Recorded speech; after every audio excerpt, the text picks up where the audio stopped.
বৰপেটাত brown sugar হ দুই ড্ৰাগছ ব্যৱসায়ী গ্ৰেপ্তাৰ।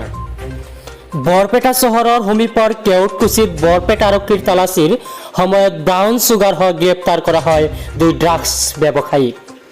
ধৃত ড্ৰাগছ ব্যৱসায়ী দুজনৰ ভিতৰত এগৰাকী হাউলি চহৰৰ ২ নং ৱাৰ্ডৰ ৰাহুল চৌধুৰী, আনজন বৰপেটাৰ চহৰৰ কলভাঙাৰ সমীৰ নাথ বুলি আৰক্ষীয়ে জানিবলৈ দিছে। আৰক্ষীয়ে কেওটকুচি খণ্ড বিষয়াৰ কাৰ্যালয়ৰ সন্মুখত তালাচী চলাই থকা অৱস্থাত যুৱক দুজনৰ পৰা ব্ৰাউন চুগাৰ ভৰ্তি 10টা কণ্টেইনাৰ উদ্ধাৰ কৰে। আনহাতে ড্ৰাগছ ব্যৱসায়ী দুজনে ব্যৱহাৰ কৰা মটৰ চাইকেল এখনো জব্দ কৰে আৰক্ষীয়ে। ইপিনে দ্ৰুত দুই ড্ৰাগছ ব্যৱসায়ীৰ স্বীকাৰোক্তিৰ ভিত্তিত বৰপেটা সদৰ থানাৰ আৰক্ষীয়ে ড্ৰাগছ ব্যৱসায়ীৰ সৈতে জড়িত থকাৰ সন্দেহত পুনৰ আন দুগৰাকী যুৱকক আটক কৰিছে।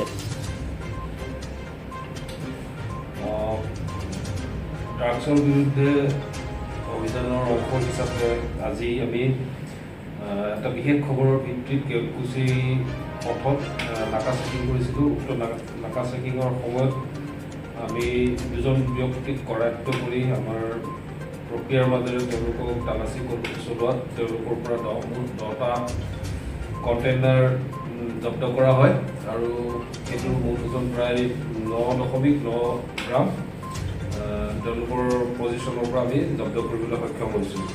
আৰু ইতিমধ্যে দুজন ব্যক্তিক এই সংক্ৰান্তে কৰায়ত্ব কৰাৰ উপৰিও আন দুজন ব্যক্তিক আমি সুচলভাৱে আটক কৰিছোঁ। তেওঁলোকৰ নাম যথাক্ৰমে ৰাহুল চৌধুৰী, তেওঁলোকৰ ঘৰ হাউলি টাউনত, চিৰাজ নাথ, বয়স প্ৰায় 22 বছৰ, তেওঁৰ বৰপেটা ৰোডত ঘৰ। বাকী দুজনৰ নাম আমি এতিয়া আপোনালোকৰ আগত প্ৰকাশ নকৰোঁ, কিছু তদন্ত কৰাৰ পিছত আমি আপোনালোকৰ নামখিনি যাম। সোধবোজৰ কাৰণে যি দুজনক আটক কৰিছে এওঁলোকৰ কথাৰ ভিত্তিত কৰিছে নেকি? এওঁলোকৰ কথাৰ ভিত্তিত কৰিছোঁ, সেইকাৰণে তেওঁলোকক কৰায়ত্ব কৰা হৈছে। এতিয়ালৈকে সোধবোজ আমাৰ চলি আছে, ইণ্টাৰগেশ্যন হ'ব, তাৰপিছত আমি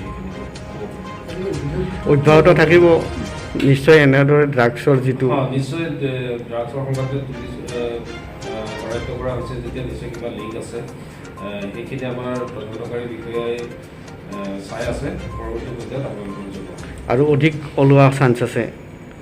নিশ্চয় ড্ৰাগছতো এটা লিংক থাকেই, আমি সেই লিংকখিনি ক'ৰ পৰা কেনেকৈ আহিছে আমি সেইখিনি উলিয়াবলৈ চেষ্টা কৰি আছোঁ। বিশেষ খবৰ ভিত্তিত আছিলে, এইটো বিশেষ খবৰ আছিল, এই খবৰ ভিত্তিত আমি নাকা চেকিং কৰিছোঁ। এইখিনিৰ আনুমানিক মূল্য বজাৰৰ মূল্য আমি এতিয়ালৈকে থিৰাং কৰা নাই, তদন্ত প্ৰক্ৰিয়াৰ মাজতহে এইখিনি